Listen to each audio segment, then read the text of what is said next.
I'm helping with the Families and Fibromyalgia program. And once a month, we try to do a live video in which we talk about fibromyalgia and family. Today we have special guest Ted Hutchinson. He is that gaming dad. Hi, Ted. Hi, how are you? I'm kind of sniffling and sneezing today. I think it's the allergies that have been bothering me, but Yeah, it's no, definitely that time of nothing year. viral. What's that? I said it's definitely that time of year. Yeah, it is. And you're in Florida and I'm in South Carolina. I think our weather kind of lines up a little bit. Yeah, luckily my allergies have not kicked in yet, so I'm just crossing my fingers that it stays that way. Yeah, I hope so. So before Ted and I get into talking about gaming, he's going to be talking about video gaming and I'm going to be talking about traditional gaming. Before we launch into that, I just wanted Ted to share a little bit about what he does and how he does it and all the excitement that he brings, because I know you bring a lot of excitement to the internet, but you also bring a lot of excitement to our house because my kids watch you stream as well. So why don't you go ahead and tell everyone about that? Yeah, so like she said, my name is that gaming dad. Also, my real name is Ted, and one of the biggest things that I've been able to utilize being a fibromyalgia patient is showcasing video gameplay. Video games have always been around for a very long time, and the more and more advanced they become, the more deeper the adventures can be, and educational as well, if utilized the correct way. So, what I had done when was diagnosed, I was already a gamer, um, and I utilized video games as a way to be able to go on those adventures, those trips, those exciting times with my kids without really ever having to leave the home, because sometimes I just am not able to physically do that. So it still allowed all those same things that I could teach my kids on the ball fields, the ball courts, in a classroom, everywhere, can be done utilizing video games. Um, I think that as long as it's taught correctly and you use the right verbiage and language and teach the respect and sportsmanship that you would find in common everyday sports, it's something that can be a very very great tool for parents. I, as me as a parent, I have never been the one that uses electronics as like the quote unquote babysitter. Many times we give them the tablet or we give them the cell phone or the game system, and then they're kind of left to their own accord. um, what I wanted to do was to be super involved, just as if I was the soccer mom or the baseball dad. All those things that would come along with those type of sports are just about as important today in video games. Video games as an industry is just continuing to grow year after year. Um, the amount of viewership that games get is kind of what led me to think, well, what I do in my home, I could share with other parents, other dads, other moms, aunts, uncles, grandmas, whoever, and just share with them that there are safe, fun, and healthy ways to utilize video gaming as a great tool to bridge that gap for someone's disabilities or, you know, unable to be mobile, those types of things. So we started that gaming dad about almost 2 years ago, and it not only showcases my typical regular gameplay, but it's a place where I share those tools and they get to see it kind of live in person, what it's like to game with kids. I think oftentimes parents think of games and they are, maybe scared of the settings or they don't know what their children are getting into. And I can tell you that the most valuable tool you can have when playing video games is a second controller, and that's for you, not just the one for the kids, but the one that you pick up as well. It's a learning experience. It's a learning curve for yourself. And with just the library of different things that are available out there, there's something out there for everyone. So we just try to bring that to the forefront. On our channel, I also talk about being a chronic illness patient, being 5 years sober from being an opiate patient, and also from drinking alcohol and smoking cigarettes.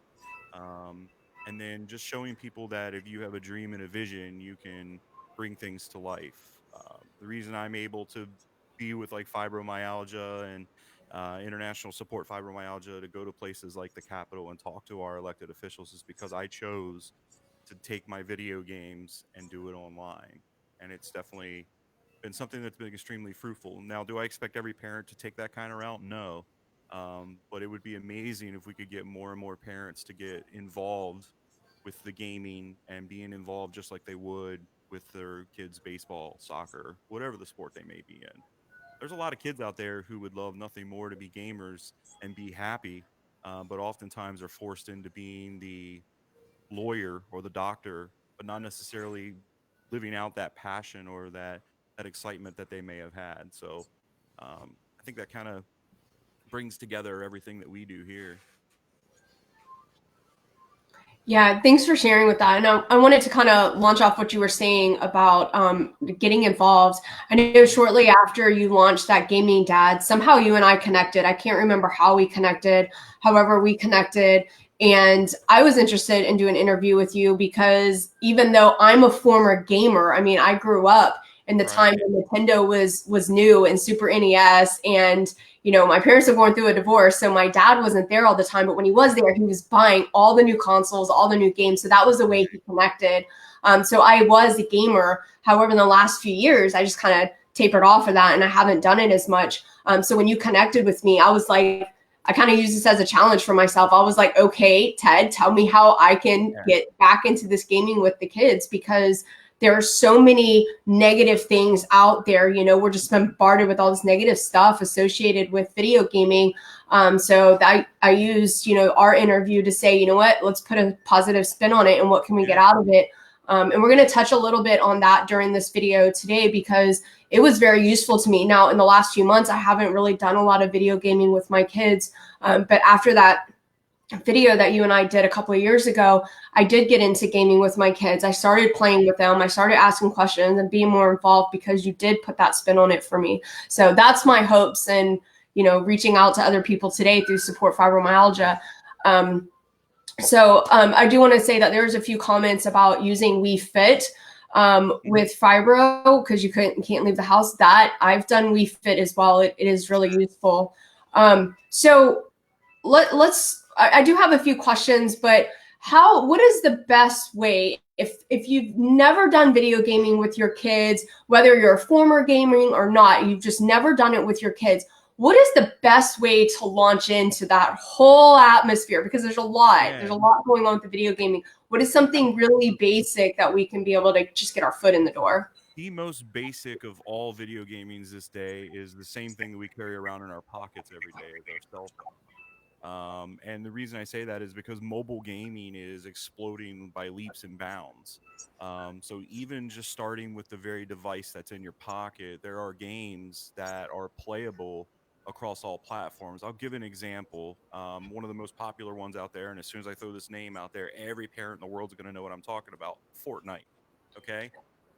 It is something that is able to be played on your mobile phone, on an Xbox, on a PlayStation 4, and on PC, and all those different gaming systems and ways to connect the technology can all interlock and play together. So there have been even moments in our house, like, things are not cheap, they're expensive. So can families afford 5 or 6 Xboxes? No, absolutely not. Sometimes it's just enough to try to scrape together to get the one. But having a mobile device automatically gives you that same connection where you could be involved playing. Um, so from a very basic setup, just a cell phone you can access through any of the Apple or Google Play Store, have thousands and thousands of games. There are also parental settings in there. So if you're worried about your kids getting in there and downloading a ton of, not so great games that you would prefer them to stay away from, you can set the ratings on all of that. But making it even easier, you can be right there with your child, while they're sitting right there with you with the phone, like literally in your lap. It frees up the TV, so there's ultimately, other advantages to it. But yeah, I would say from our standpoint, like just a cell phone, you can literally get just about anything that you possibly want to play or share with your kids. Yeah, and I'm glad you brought up cell phone, because I actually just reconnected, not but connected with two of my older sisters that I've never known my whole life. And we connected back in Thanksgiving. And even though we live in the same area, we're still not together all the time. So she suggested us playing Word with Friends on our app. Like I like playing Scrabble, she likes playing Scrabble. We can't really get together, but that's how we connect. And then my best friend, I was like, my oldest son moved to DC to live with his dad. And I'm like, how can I connect? And she was like, play an online app with him in some Yeah, kind of way, so that way you can still connect and still get that time together. yeah. That's great for long distance. And the other thing too, I would say is, being that I'm pretty heavy into the video game industry, like a lot of people may not know, but there are brand new PlayStation and Xbox systems coming out later this year. They're going to be a very high price point, just like the original price of the current Xboxes and PlayStation. The only thing that's going to do is drive down the price of the ones that are currently out there. They're not obsolete. They're not outdated. They still have all the same features and functions, but they're going to be much even cheaper than they are right now. And you'll have all the same access that you would have to any games all the way up to even today. I mean, there are still games that are going to be continue to be released on those systems even when the new ones come out, because they need that transition period. And you usually see that transition period with systems for about a year. The new system will come out, and for a year they'll release those same titles on both systems because they don't want to leave people out. They understand that it's a business, and they don't want to cut out half their consumers. They are not able to jump right into the new price point. It's generally about 20% of the population will adopt a new technology. In other words, the brand new cell phone, the brand new Xbox, the brand new laptop, like as soon as it comes out, they've got it. It's only 20%. The other 80% are the ones that are going to usually wait. They're going to, make sure that it's what they want, do the research, all those other things before they actually dive into it. Yeah, I just found out like a couple of days ago that the PlayStation 5 and the new Xbox is coming out, and I was like, "What?" I feel like we just have, and we don't have those newer consoles in my house because they are so expensive. Yeah. And so I was like, well, maybe it will, make the older systems a little bit more affordable, because I do Yeah. want to get one system to put in our living room so that way everybody can play. So that's really helpful to know. I would also add to that too that some of the features that are not necessarily advertised or thrown out there with like the current systems, the Xbox One, for an example, has capabilities to plug keyboard and mouse into it. It functions basically just like a browsing PC. You can get the internet, you have all the access to the games, all the same apps you would find Hulu, YouTube, Facebook, all those things. So if a family was definitely looking for something that was very easy to use but was also looking for a computer and they were kind of tossing that around, I would definitely look into, you can buy a refurbished Xbox from places like GameStop that are right now like for under $150. You're not going to buy a computer for that price. um, and also too, obviously with computers you have to deal with, does the software work, does it not work, what is this, how does this work, and the installation and all that stuff, where when you buy systems like these, anything you buy or download for it is guaranteed to work because it's made for that system specifically. It utilizes all the capabilities of that particular piece. So it's just another thought process of, well, if Johnny needs to do research online, if he needs to watch, documentaries on YouTube or have all the same things that a PC would have, but you just can't afford a PC, I would definitely look at something like the Xbox. The only thing additional you would need is a USB keyboard and mouse, and you would have basically a full functioning computer plugged into your television. And you can find those things on a swap site. I know I found them for like Oh $5 on yeah. the swap site. And Melissa just said, Brandi, you have a full band for Rock Band. And I laughed when I saw that comment because we used to play the Rock Band I mean, we had the drums, we had the microphone, and we had Yeah. the guitar, and we used to play it as a family when my kids were really young, and it was a lot of fun. But going back to the PlayStation and availability, I just discovered a few weeks ago that PlayStation platform is actually available online through the computer. Were you Right. aware of that? Yeah, Xbox is the same way. Like, Oh, you can in their like they have an app for the computer, so it kind of makes it very PC based. Like a lot of what I do is my Xbox is obviously hooked up through my streaming computer, which is the same computer I'm using. I can then pull up the Xbox app, and instead of having to go like letter by letter typing in messages, it utilizes my keyboard. So I can use my mouse, click on someone's name, send them a quick message, and it works just like any instant messenger would be. Most of the games that are available are like through Xbox. They offer what they call Xbox Game Pass. It's a great value for anybody that has the Xbox system. I think I want to say for the Ultimate, and you if you just have an Xbox, you don't need the Ultimate, and that is only like $5 a month. But it gives you access to over 200 video games a month, and they rotate in and out stuff. They will have Xbox exclusive titles that come out, even brand new. Instead of having to pay the full price for them, they'll be available for free on their system. Great example is games like Sea of Thieves. There's a brand new one out called Ori and the Whisper Wills, and it's like amazing reviews all across any different type of gaming platform.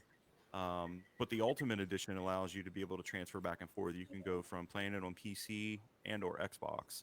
So it kind of gives you that versatility of if you've got the computer, if you've got the Xbox, you guys can share. You can almost make it two systems.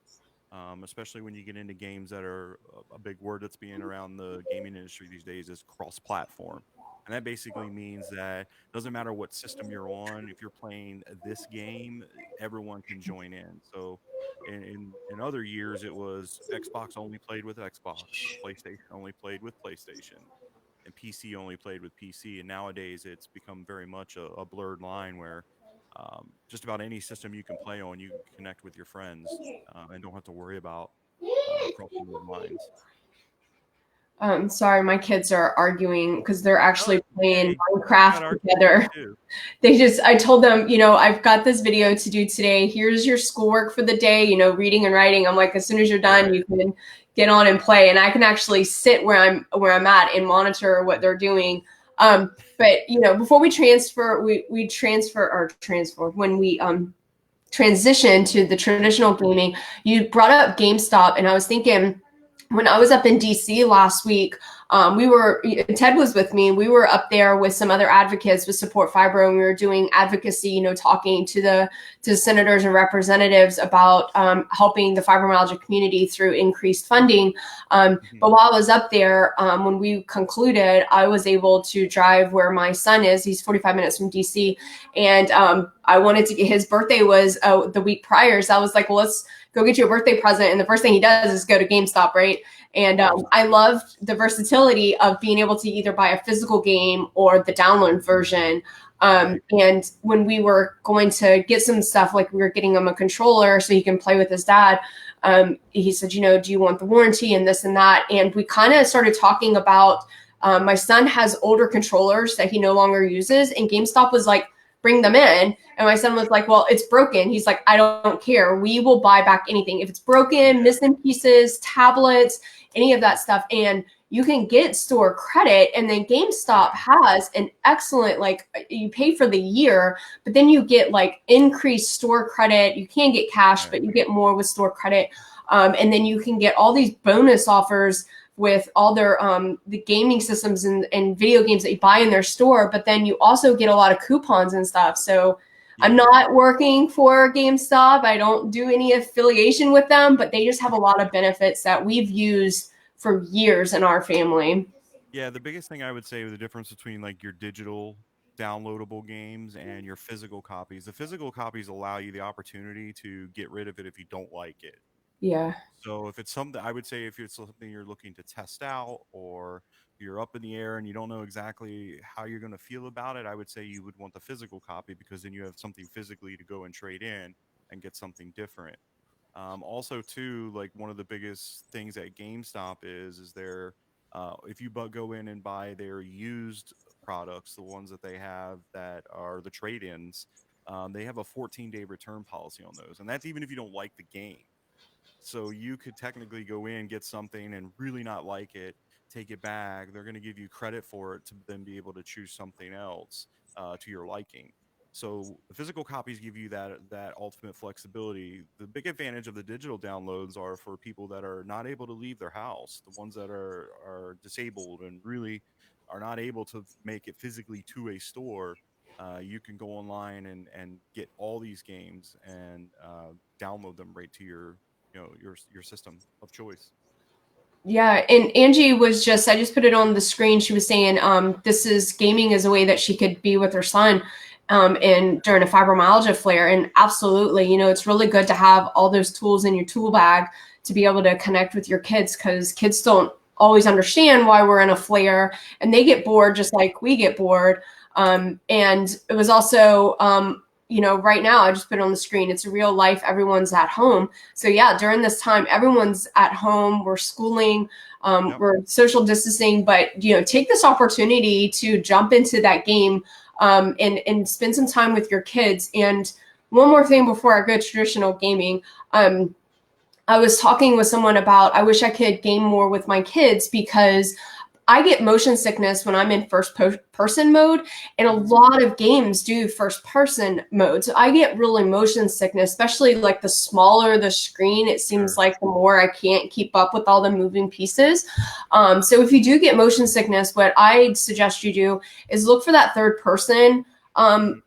video game, because it really zooms out. I have to see my person on the screen in order to see everything that's going on, but it also eliminates that motion sickness. And I get motion sickness rather easily, so I might be one of the few. But if you do get it, that's an opportunity. You know, that's an option that you can do, is do that Yeah. third person. One thing I would add to close out with gaming is not to be afraid to jump in and lose, right? Like if you've never played video games, you may ultimately be actually teaching that lesson to them that it is okay to lose. Like it is okay to fall. It is okay to not succeed. And they can watch how you react to that. So we all Right. know that our kids are basically mimicking our every move every day. So, with that, also with just the language that you use. Most games involve some type of sometimes violence, right? And unfortunately, that's something that is prevalent in every day of our lives. And we can either shelter our children from it, or we can teach them the difference between like reality and video games. So like one of the biggest examples we teach around our house is like my kids, when we play video games that involve eliminating people, that's the word we use, because an elimination means that you can come back. Where around our house, like killing or murder someone, that's a real life decision that could have costly effects on people's lives, and they may never come back. So it really puts that line in the sand of where reality and video games kind of stop. Um, so that's one of the biggest things. I mean, my son is a young little guy, and he plays just about everything with me. Most all new games also have settings in them that you can turn down the profanity or the language, the violence, the blood, the gore, all those things. So if you have a child that is, I really want to play that new Call of Duty, or I really want to play that new Fortnite game, um, check into it. Most of the websites will have listings of the settings and things that you can adjust so that while they're playing it, you can help bridge that gap between those two different realities for them.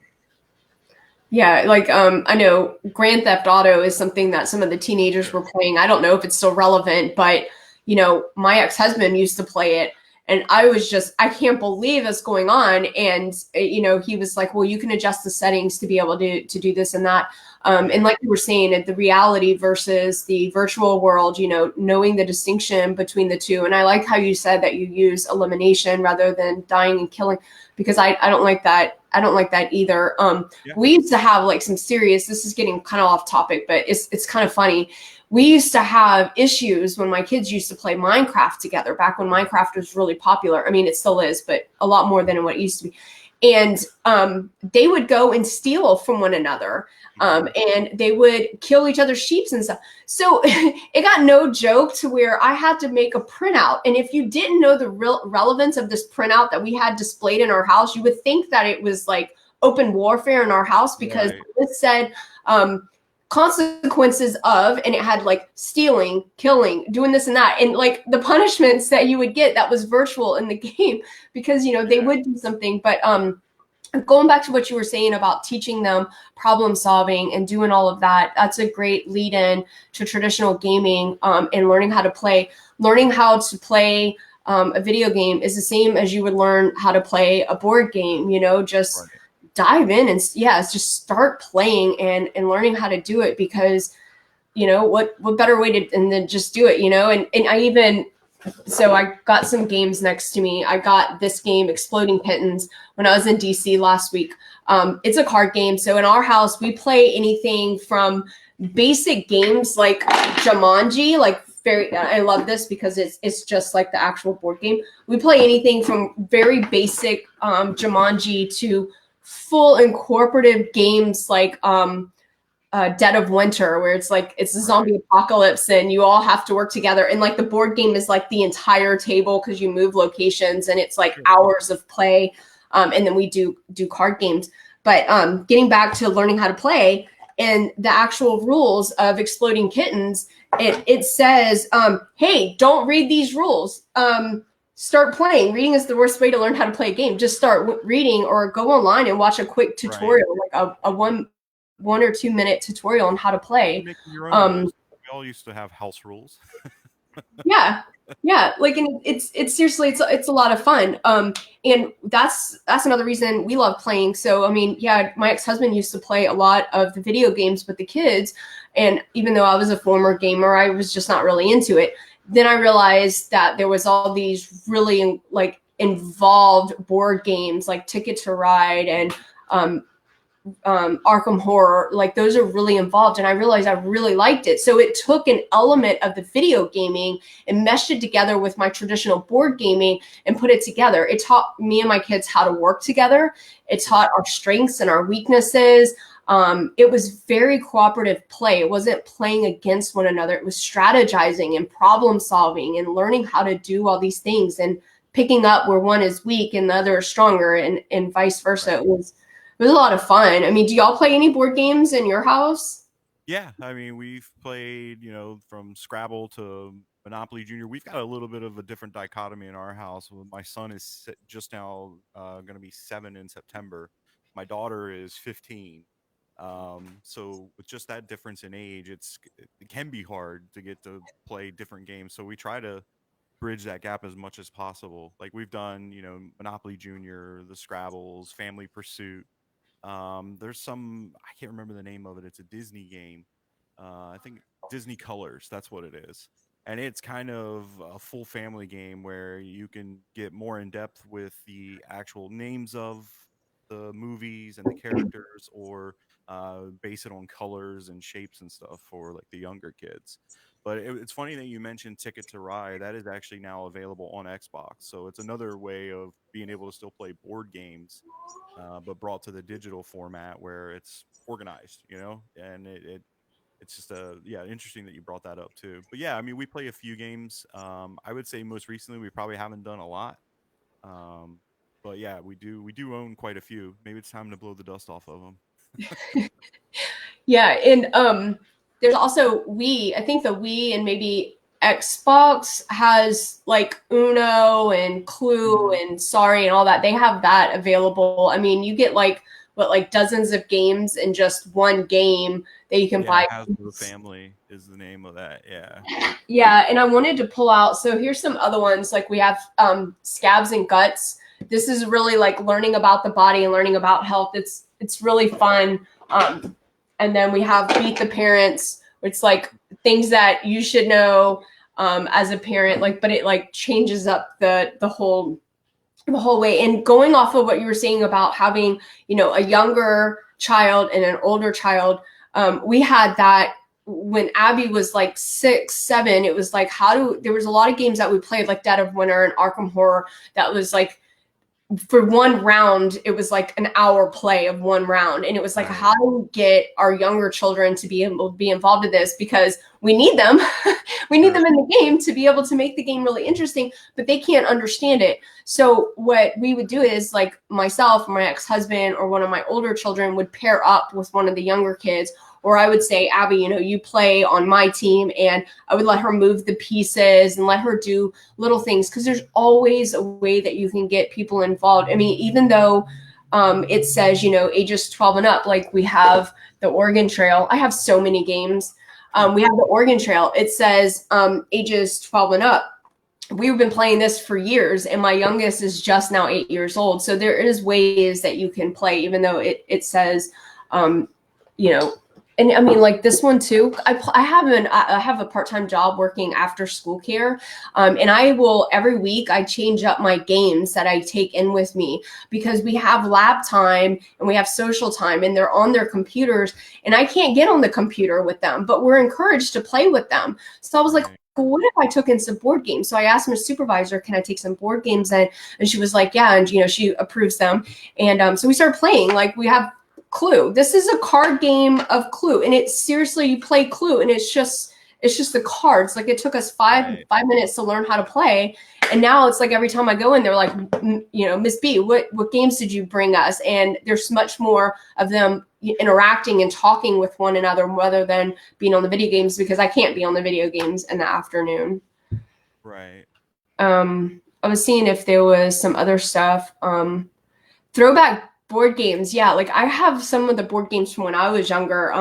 My ex-husband said he had Clue and the Sorry from when he was younger. The Battleship we have from when we were younger. I mean, there's a lot of old games that are being rebooted and coming back. And like Ted said, they're available online as well as in person. But this is gaming, whether you're doing video gaming. We're going to start wrapping this up because we've been on here for 30 minutes. But video game, again, gaming, whether you're video gaming or you're doing traditional board game, I mean, this is a way that you can connect with your kids, especially during this time when we're all trying to isolate ourselves and get over this whole viral thing. Just like Ted said, pick up a controller and start playing and just dive in and start learning how to do it. It's better that you be involved with your kids. And also with fibro, we haven't talked a lot about fibro, but this is all inclusive of fibro. Like Ted was saying, we can't all get out there and do physical things, but we can sit in here and try to play the video games or the traditional board games in order to connect with our kids. Ted, was there anything else that you wanted to add? No, I think that pretty much sums it up with everything that we've talked about. Just being involved and um, everything that you would do, like we said before, in traditional sports or traditional sense of things, is very much a part of the video gaming world nowadays, and just being involved. You would go with your sons to practice, you would go watch their games. All those same things are happening in the video game industry. If you go and look at, even I won't get into numbers, but if you were to go look at some of like the viewerships or the money that some of these kids are making as even salaries, doing some of this stuff, it's a lucrative. It could be a very lucrative career for some. I'll just throw out one fact. There was the young man who won the World Fortnite tournament, was 13 years old. He took home $1.5 million, and over 9 million people viewed that. They also sold out Wembley Stadium. Not only just the stadium itself, but where the tennis courts were completely packed. So even more than you would have had for any of the tennis championships. So they're here. They're not going anywhere. Your kids are probably already playing them now. Best to get just involved with them as you would with any other sports in their lives as well.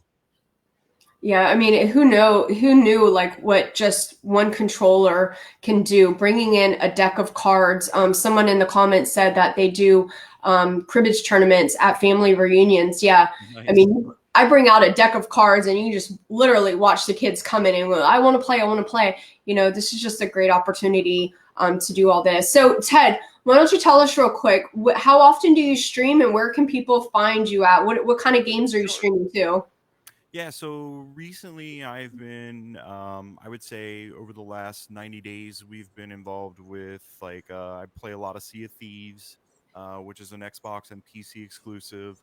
There's a Tom Clancy game that's pretty popular right now called Division 2. I'm pretty hooked on that right now. We do play Call of Duty. There's things that we do off stream as well. Like I play like Fortnite with my son. There's a new game that we're actually going to check out today called Dauntless that we downloaded. So even like some of these games I'm talking about are absolutely free. Dauntless, Fortnite, things like that. So and we're always open to play other games. I try to grab whatever's new and available, and try to give it a good test run. Just this past Saturday, I introduced my son to Call of Duty, and over that hour and a half that we played, we talked about some of the things that we just talked about, the difference between what a kill and an elimination is, like how to separate those two. I also went through all the settings. So if your kids are wanting to play Call of Duty and you've been holding off on it, definitely check out that video because it would be a great opportunity to show how you can tone everything down and make it no different than playing paintball. Um, so yeah, I would say that those are the main titles that we've been involved with. There's going to be a lot of stuff coming down the road with like the Final Fantasy remakes. Lots of new stuff coming out for the Nintendo system as well. So I'm sure we're going to try to be a part of those as much as possible. But yeah, that's we stay pretty busy with it. I try to stream nightly. Sometimes it just depends on how I'm feeling. But most nights we start at 8:30 Eastern Standard Time, and we stream right on Facebook as well. So you can literally in the search bar just type "that gaming dad" and you'll find us. Yeah, so you have a variety of games, and what I like when you do, I do notice that you do when there's new games coming out, you're right on top of it, streaming that. I love that feature, even though I don't play some of these games, because my kids will talk about it, or it's either because they're playing it or they want to play it. Like when Fortnite came out and you started streaming it, I was like, thank goodness, because I want to know what this is all about. A couple of weeks ago, one of the kids at the school where I work, he was talking about Dauntless and he was going on and on about it. And I was like, that sounds so cool. And when I was at the GameStop, I was trying to find it, but I couldn't find it. So I really want to know what it's like. So go to that gaming dad on Facebook, set the notification so you get notified for when he goes live. So you can see that. This is a great way for you to just kind of see what's going on. You can even see how it's playing, and very kid friendly, like Ted was saying. I mean, because we are doing this with our kids, but that's a great way. So I'm looking forward to Dauntless, you streaming that, because I really want to know what it's all about. Yeah, and it's like I said, it's absolutely free. Most of these games are now starting to come out, and they are making them free because the companies end up making more money off of microtransactions. So the $5 here, the $10 here for like the custom skins or the extra weapons and stuff, but you can still get in and play these games to their full extent without having to ever spend a penny on them. Yeah, that's good to know too. So Ted, thanks so much for joining us today. I wanted to be able to give a shout out for next month in April. Suzanne and Melissa are going to be doing an a Facebook Live, I believe, video about managing online education while balancing work and family life. I know a lot of us are doing that right now. It is driving me up the wall. I am just going to be honest about it.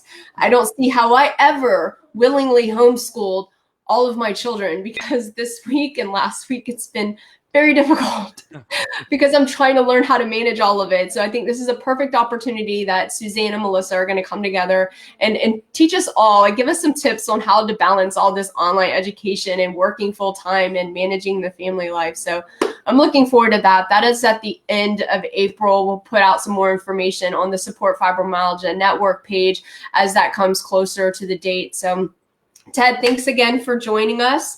Thank you to everyone else for joining us. And this video will be available on the Facebook Live or the Facebook page all day today. There's links in the comments to Ted's Facebook, That Gaming Dad. Melissa also, thank you, Melissa, but she included a link to Being Fibro Mom blog where there's a short video on the 5 most fun and unique family board games that you can play. So there's a video on there, and also my top 5 favorite games. I got to put Exploding Kittens on there because that's now my favorite game. So thanks so much for everyone for joining us, and we'll talk to you soon. Bye. Take care.